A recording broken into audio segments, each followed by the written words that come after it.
ప్రసాద్ అంటారు. నేను పోయింటే హిందూ అని చెప్పి నాకు ఉద్యోగం ఇవ్వవాడు. నా డిగ్రీలు మొత్తం మూడు పీజీ చేసినా నేను క్రైస్తవుని కాదని నాకు ఉద్యోగం ఇలా కాంట్రాక్ట్ బేసిస్ గురుకుల స్కూల్లో.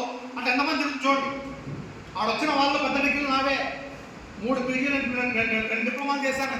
నాకు వాడు ఉద్యోగం ఇలా కాంట్రాక్ట్ బేసిస్ క్రిస్టియన్కి ఇచ్చినాడు.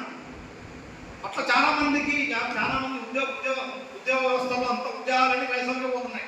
మనం కూడా ఏం చేయాలంటే ఓసీలని బీసీలని కలుపుకొని క్రైస్తవులకి ఎవరికి సంస్థలో ఉద్యోగాలు ఇవ్వద్దని చెప్పాలి. అప్పుడే వాళ్ళకి గుర్తొస్తుంది. ఓసీ బీసీలని కూడా మనం కలుపుకోవాలి. మీ కష్టాల్లో ఉన్నామన్నా మన పరిస్థితి ఉందంటే వాళ్ళ సహకారం కూడా సహకారం ఎవరిస్తారంటే ఆర్ఎస్ఎస్, బజరంగ దళ్, బీజేపీ వాళ్ళు ఇస్తారు. మీకు అలవాటు లేకున్నా కూడా మీరు ఆర్ఎస్ఎస్లో పరిచయాలు పెట్టుకోండి. ఎందుకంటే మనకు ధైర్యం కావాలా. మనం ఏం చేసినా కూడా దానితో పోలీస్ వ్యవస్థ కావాలా. హిందువుల్లో పోలీసు వాళ్ళు ఎవరు, కులాలు అనవసరం. ఇంటి గడప లోపల కులాలు మాలా మాది కానీ గడప దాటితే అందరూ హిందువులే. మనం గుర్తుపెట్టుకోండి. ఇక్కడ మాలా మాది కానీ వేరు చేద్దండి, రెల్లి మోచని వేరు చేద్దండి. మనంతా హిందువులం అంతే.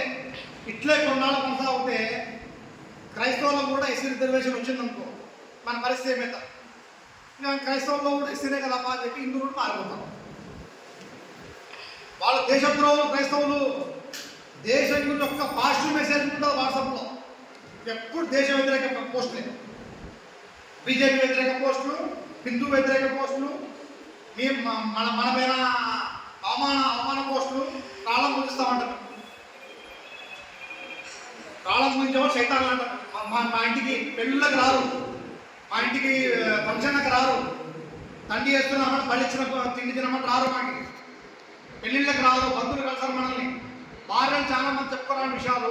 కొంతమంది చెప్పినారు హిందువులు క్రిస్టియన్ భార్యను చేసుకుంటే భార్య పడుకోవట్లే అంటారు. హిందువులు చెప్పినట్టు అయితే ఆడ పడుకోవట్లేదు. ఇన్ని బాధ మనకి ఇలా ఘోరాలు.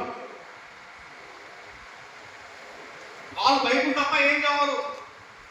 వాళ్ళను కూడా మనం బోధనలు ఇవ్వాలంటే